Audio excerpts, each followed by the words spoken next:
फिर से आपको बड़ी खबर बताते हैं। यहाँ आत्महत्या का नाटक कर कानून से बचने की कोशिश की गई है एक शख्स ने, और अब ये पुलिस गिरफ्त में आ गया है।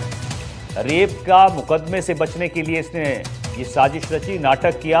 आपको बता दें कि नदी के पास बाइक, आधार कार्ड, पासपोर्ट छोड़ा और एक सुसाइड नोट भी आरोपी ने वहां छोड़ दिया ताकि ये लगे कि उसने खुदकुशी कर ली है। 3 दिन की तलाश की गई और यहां पर तमाम कोशिशें की गई कि इस इंसान को ढूंढा जाए, लेकिन नहीं मिला। अब 3 दिन बाद ये इसका भांडा फोड़ हुआ है। पुलिस के मुताबिक आरोपी रामलाल उर्फ कालू राम ने अपने खिलाफ दर्ज रेप के मुकदमे की कार्रवाई से बचने के लिए पूरा आत्महत्या का नाटक रचा।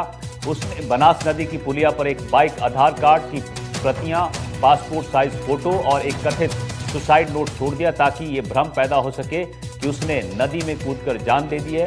इस घटना की सूचना मिलते ही पुलिस और प्रशासन 3 दिनों तक नदी में खोजबीन में जुटे रहे, लेकिन कोई सुराग नहीं मिला। मामले की गंभीरता को देखते हुए एसडीआरएफ टीम को भी बुलाया गया, जिसने लगातार सर्च ऑपरेशन चलाया, लेकिन सफलता नहीं मिली। पवन हमारे सहयोगी हमारे साथ जुड़ गए। पवन, ये जो शख्स है ये केस से बचने के चक्कर में नाटक रचता है और उसके बाद पकड़ा जाता है। जरा पूरी जानकारी दीजिए इसके बारे में, कौन है और ये पकड़ा कैसे जाता है? जी बिल्कुल, देखिए, अजमेर की सावर थाना पुलिस ने एक शातिर आरोपी को गिरफ्तार किया है जिसने अपने खिलाफ दर्ज रेप केस से बचने के लिए आत्महत्या का नाटक रचा था। आरोपी रामलाल उर्फ कालू राम ने बनास नदी की पुलिया पर अपनी बाइक, आधार कार्ड की फोटोकॉपी और एक अपनी फोटो और एक कथित रूप से सुसाइड नोट छोड़कर ये दिखाने की कोशिश की कि उसने नदी में कूदकर आत्महत्या कर ली है। इसके बाद पुलिस प्रशासन, एसडीआरएफ और तमाम सुरक्षा एजेंसियों ने रेस्क्यू 3 दिन तक सर्च ऑपरेशन चलाया, लेकिन उसका कोई सुराग नहीं मिला। तकनीकी जांच में खुलासा हुआ कि वह अजमेर के आसपास ही मूवमेंट कर रहा है और गुजरात भागने की फिराक में है। इस पर सावर थाना पुलिस ने जीआरपी को अलर्ट किया और शनिवार रात करीब 10 बजे जीआरपी अजमेर पुलिस ने रेलवे स्टेशन पर आश्रम एक्सप्रेस से आरोपी को पकड़ लिया, जिंदा गिरफ्तार यहाँ पर कर लिया। पूछताछ में उसने पूरा आत्महत्या का नाटक कबूल किया है। पुलिस ने उसे शांति भंग में गिरफ्तार कर लिया है और जहांपुर थाना को सुपुर्द कर दिया है। अब जहांपुर थाना, जहां पर वो वांटेड था रेप के केस में, अब वहां की पुलिस इससे पूछताछ करेगी। तो कुल मिलाकर आरोपी ने अपने आप को मृत घोषित करने की पूरी कोशिश की, मगर पुलिस ने जो उसका जो उसकी सोच थी, जो उसका करने का जो मंसूबा था, उस पर पूरी तरीके से पानी फेर दिया। और इस बार फिर एक बार ये कह सकते हैं कि पुलिस का जो हाथ है वो काफी लंबे होते हैं। कोई भी अपराधी पुलिस की पकड़ से दूर नहीं जा सकता। बिल्कुल, बहुत बहुत शुक्रिया आपका पवन इस जानकारी के लिए। चलिए आगे बात जोधपुर की करते हैं। यहां तेज रफ्तार कैंपर ने दहशत मचाई है, कई लोगों को टक्कर मारी गई है। चालक समेत 3 लोग अब गिरफ्तार किए गए हैं। तो यहां तेज रफ्तार का कहर देखने को मिला है। कैंपर ने यहां पर कई लोगों को टक्कर मारी है। जोधपुर से आपको ये तस्वीरें दिखा रहे हैं। आपको बता दें कि रविवार शाम एक तेज रफ्तार कैंपर चालक ने अफरा तफरी मचा दी। लापरवाही से दौड़ते वाहन रास्ते में कई लोगों को टक्कर मारते हुए ये आगे बढ़ रहा था। पुलिस ने इसको पकड़ने की कोशिश की, सड़क पर ट्रैक्टर खड़ा किया, लेकिन उसके बावजूद ये भागने में कामयाब हुआ। अरुण हमारे सहयोगी हमारे साथ जुड़े हुए हैं। अरुण, ये कैंपर चालक जिसको अब पकड़ लिया गया, क्या कुछ जानकारी इसके बारे में? इसने तेज रफ्तार में बेकाबू इस कैंपर को सड़कों पर दौड़ाया है, कई लोगों को टक्कर मारी है। क्या कुछ जानकारी है इसके बारे में? क्या ये नशे में था या क्यों ये कैंपर को इस तरह से दौड़ा रहा था?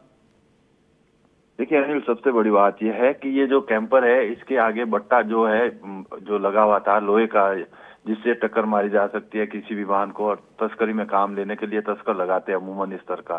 साथ ही साथ जो है, जब पुलिस ने इनको रोकने का प्रयास किया, चूंकि काले शीशे और लोहे का बट्टा लगा हुआ था, उसको रोकने के लिए ट्रैफिक पुलिस ने रोकने का प्रयास किया तो नाकाबंदी तोड़कर फरार हो गया और वहीं मौके से ही पुलिस की गाड़ी को टक्कर मारा। और जिसके बाद जब कंट्रोल को सूचना मिली, कंट्रोल ने जो है अलग अलग मंडोर थाना पुलिस और मतानिया थाना पुलिस, सूरसागर थाना पुलिस, तमाम पुलिस थाने जो उस इलाके में आते हैं उनको सूचित करने के बाद पुलिस तमाम सड़कों पर उतरी। लेकिन इसने सभी गाड़ियों को, पुलिस की गाड़ियों को छकाते हुए कई किलोमीटर तक, करीब 70 से 80 किलोमीटर पूरे एरिया में घुमाता रहा गाड़ी, और आखिर में जो कह सकते हैं मंडोर इलाके में जाकर इस गाड़ी को पकड़ा गया। गाड़ी को जो पकड़ा गया तो उस गाड़ी में 3 युवक सवार थे, और उसकी गाड़ी में जो है एक तो कटर और लगे और सरिये मिले थे। साथ ही साथ एक बात और बताना चाहूंगा अनिल, गाड़ी में पत्थर भी रखे हुए थे। जब पुलिस की गाड़ी पीछा कर रही थी तो इन लोगों ने पुलिस पर पथराव भी किया था। अब कह सकते हैं पुलिस ने कड़ी मशक्कत, करीब 2 से 3 घंटे की मेहनत के बाद में पुलिस ने जो है वाहन आगे लगाकर इसको रोका, और रोकने के साथ ही जब इनको गिरफ्तार किया तो इनकी जो पहचान है वो शेरगढ़ और बालेश्वर निवासी ये मिले। अब पुलिस इनसे आगे से पूछताछ कर रही है, साथ ही साथ मेडिकल करवा कर मेडिकल रिपोर्ट के बाद पुष्टि हो पाएगी कि क्या ये ड्रग्स लिए हुए थे या इनके जो गाड़ी में जो लग गया और शराब बरामद हुआ, क्या ये चोरी करने के लिए निकले हुए थे। तो अब इन सब बातों की पुलिस छानबीन कर रही है, लेकिन कह सकते हैं करीब 2 से 3 घंटे तक पुलिस की गाड़ियों को छकाता रहा। आखिर पुलिस के हत्थे ये तीनों युवक चढ़ गए। अनिल, ठीक है, बहुत बहुत शुक्रिया आपका अरुण इस जानकारी के लिए। चलिए बात बीकानेर की करते हैं। यहाँ जेसीबी और तार के बीच जोरदार टक्कर हुई है। हादसे में शरेरा सरपंच प्रतिनिधि की मौत की खबर मिल रही है। रानीसर और बमलू के बीच यह हादसा हुआ है। तो थार और जेसीबी की बीच यहां पर जोरदार टक्कर होती है और बताया जा रहा है कि हादसे में शरेरा सरपंच प्रतिनिधि की यहां पर मौत हो गई है। रानीसर और बमलू की बीच यह हादसा हुआ है। बीकानेर के नापासर थाना क्षेत्र का पूरा मामला है। तो सड़क हादसा हुआ है बीकानेर में। आपको बता दें इसमें हादसे में सरपंच प्रतिनिधि की मौत हुई है। नापासर थाना क्षेत्र का पूरा मामला है। रानीसर बमलू के बीच ये हादसा हुआ है जहां जेसीबी और थार के बीच में जोरदार टक्कर हुई। उधर डीग में साइबर ठगों के खिलाफ पुलिस का बड़ा एक्शन देखने को मिला है। पुलिस ने 4 साइबर ठगों को गिरफ्तार किया है। गोल पहाड़ी की तलहटी से ठगों को गिरफ्तार किया गया है। मौके से 4 फोन, 4 फर्जी सिम कार्ड बरामद किए गए हैं। पुराने सिक्कों को महंगे दामों में खरीदने का यहां झांसा दिया जाता था। कई राज्यों के लोगों को ठगी का शिकार बना चुके हैं। जब्त मोबाइल फोन से 7 लाख की ठगी भी की थी। ऑपरेशन एंटीवायरस अभियान के तहत यह कार्रवाई की गई।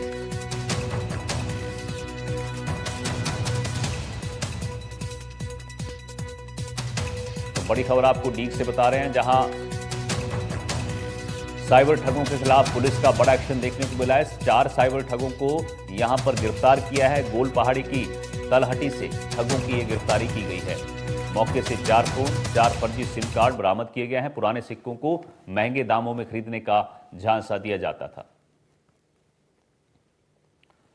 यहां वक्त है छोटे से ब्रेक का, जल्द लौटेंगे।